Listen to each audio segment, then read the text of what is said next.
เป็นหยังอีฮิอีฮิอีฮิอีฮิอยู่สบายดีปะลุงนะสบายดีปะลุงคุณตาคุณยายประตูไม่ตู้สบายดีเด้อสบายดีเด้อนั่งอยู่น้ำกันก็อีฮิอีฮิอยากนอนของบรินอนเว้นเด้แม่กำลังเสียนแพ็คถั่วที่คุณยายผากมาให้ขนาดบนนอนเว้นยังบนนอนเลิกเลย แพ็คถั่วมีลิงหายไปขายตามบุตรแล้วมันบริขายเลยมีลิงเอามาแพ็คเล่นใส่ถุงไปขายนะก็เลยสิมาแพ็คเขาแพงแบบนี้เฮ็ดเป็นโลถั่วปากถั่วลิสงถั่วกรอบแก้วว่าสิแพ็คให้มันแล้วแบบอยากนอนถ้าแม่ห้างกระกอกเซอรี่แล้วนิ้งก็เลยสิห้างกระซีนแล้วเมื่อกี้นี่ก็เลยว่าสิมาให้ตัวนี้มันบริขายแล้วก็สิให้เฮ็ดเป็นโลขายลิงไปเลาะขายตามบุญพี่น้องเอ้ยเลาะขายตามบุญก็โอ้ยบ่ไหวเมื่อยบ่ได้หักค่าน้ำมันอดหลับอดนอนอีกบ่ดีความดันสิขึ้นบ่ดีความดันสิขึ้นย้อนสิโซย้อนก็เลยบอกกับแม่บ่ไปแล้วเด้อบัดนี้บ่ได้คุ้มอันนี้แม่ลิงหาก็เฮ็ดแล้วก็ซีนแล้วแม่ลิงเฮ็ดในคลิปใน TikTok พี่น้องอันเพิ่นเอาขนมอีหยังเกาะฟันโอบ่หรือขนมอีหยังนี่แหละเป็นช็อกโกแลตนะมาจุ่มกับช็อกโกแลตมันเป็นน้ำตาลเด้น้ำตาลที่เขาจุ่มโดนัทนะช็อกโกแลตแล้วก็มีสีชมพูเจ้าเพิ่นเอิ้นอีหยังลิงก็มาลองเฮ็ดเบิ่งแต่ว่าขนมอันนี้นะเพื่อสิมาฮอดลาวมันก็แตกตัวย่างได้แน่บ่แน่แล้วก็เลยมาใส่น้ำตาลกระตุนแล้วก็น้ำตาลเม็ดคือลองเบิ่งพี่น้องว่าสิได้ขายบ่เพราะว่าเฮ็ดใน TikTok นะเฮ็ดก็งามอ่ะแบบว่ามันเก๋ๆไปอีกแบบหนึงเทื่อได้ขายเทื่อนั้นก็เฮาก็มีขนมเพิ่มอีกมันจะเป็นประมาณนี้หักบ่งามนะพี่น้องไม่ลิงจะจุ่มน้ำตาลมันห่อนได้จุ่มได้แน่บ่แน่มันห่อนมันลวกมือแน่เฮ็ดแบบกระตูดกระตีดนี่แหละถ้าลูกค้ามากเด็กน้อยมากมันจะเป็นขนมฟันโอใส่ช็อกโกแลตนี่แม่ถุงขาวๆไม่ลิงก็เลยเอามาจุ่มช็อกโกแลตใส่ไม้ใส่น้ำตาลมันก็เพิ่มหน้าตาสีสันน่ากินถุงละ5 บาทกระเสีย12 สิ้นนั่นแหละโลนึงไปเถื่อแม่ค้าเพิ่นเอาเถื่อแม่ขายตามโรงเรียนลองเฮ็ดเบิ่งซื้อมา4 โล 4 ถุงมันแตกน้ำยังน้ำแตกหลายกระถักกระทอดมาแล้วก็เซอรี่ข่อยถ้าแม่เป็นคนแพ็คให้จะเปื้อนเลยจักหน่อยคุณยายว่าลองใส่เบิ่ง3เด้อแม่ลิงเพิ่นว่าลองใส่เบิ่ง3มันลูกเด้อลูกว่ามันจังได้ทุนเพราะว่ามันมาแล้วมันก็แพงเนาะค่าหิวค่าเหือค่าหยังอีกลิงก็เลยลองเฮ็ด3เพราะเมื่อก่อนนะเฮ็ด4ใน4หน่วยวันนี้ก็สิมาแก้แพ็คอันนี้ให้มันแล้วก็จักสิแล้วบ่แล้วแหละผู้ทั้งผู้กับผู้เบิ่งหนังได้บัดนี้บ่ได้นอนเว้นได้นี่นะเด็กยังบ่นอนเมื่อคืนนี่มาแม่ลิงเมื่อคืนนี่แม่ลิงมาแต่ขายเครื่อง มามันยังได้มาอุ้มลูกคือเก่าโอ้ยยังได้มาอุ้มลูกคือเก่ามาแต่ใส่กระตามได้อุ้มลูกตื่นลัดไอ้กระทานหลังจากแพ็คขนมเมื่อคืนนี่ก็บ่แล้วสำพี่น้องเอ้ยพาวเอาลูกเขานอนมีบุญนับเว้ายากมีบุญก็ได้มันใหญ่ล่ะมื้อนี้ก็พามาเบิ่งสวนผักทำแม่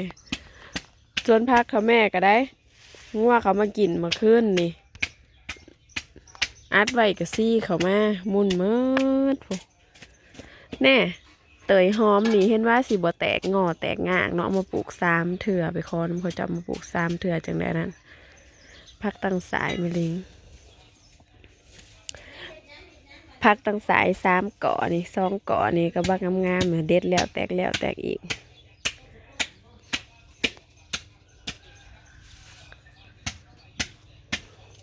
งัวมากินมุ่นเมิดย่อนบักหอมบักหุ่งบ่ได้ยังคันว่ายามแรงเนาะกระแดงเลี้ยงไปทางใดก็ได้บ่ได้มีอันนะโอ้ยมาปีนี้ยังบ่ได้กินมักม่วงอยู่พี่น้องเอ้ยแต่เก่านั้นได้กินแล้วไปแล้วนี่ซ้ำนี่ได้กินหมากแล้วเขาแกนเขาในแล้วเพราะว่าไปแล้วนี่ไม่ลิงอันใส่น้ำลงเลยนี่กูมือเลาะคายน้ำได้ไปแล้วนี่เรานะคายน้ำคายอันนั้น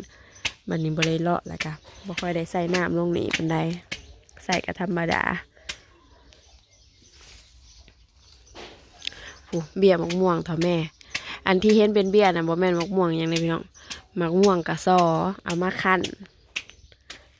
นไปแล้วนี่นะมันเป็นแกนเป็นในแล้วก็ใส่อัน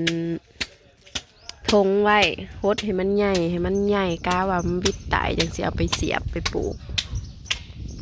อยู่พี่ก็มีอยู่พี่นั่นมันอันอะไร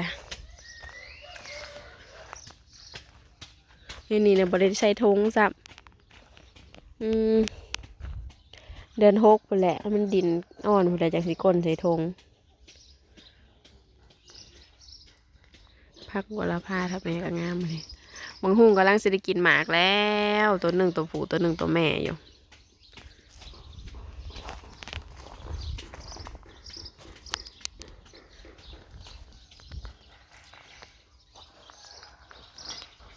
หมากม่วงก็กำลังจับหมากน้อย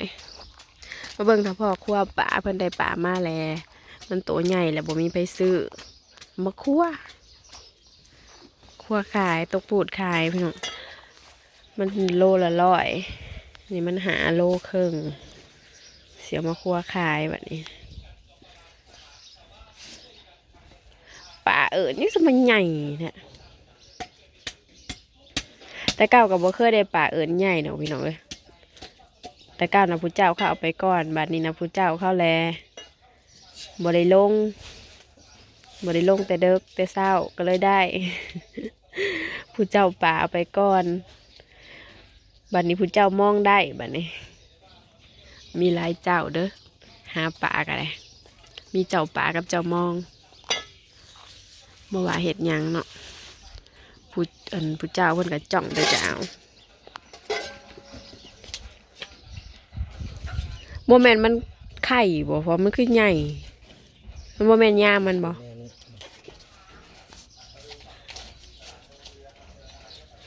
มีดนะกับบริพ้นบริเขาป่านี่มดแซบ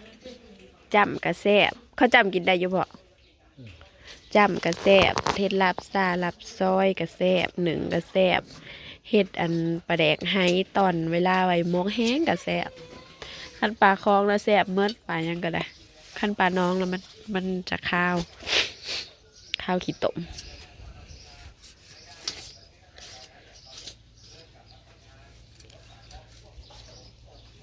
ถือว่าถ้าพอมานเดิมมื้อนี่สมกับการเจ็บขายังเงะกะลงอันไปยามมอง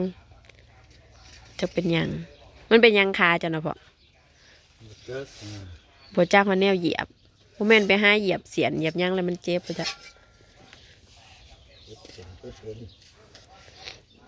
มันเป็นน้ำเศษมันไข่ตีนไข่ย่าง3ขาเอง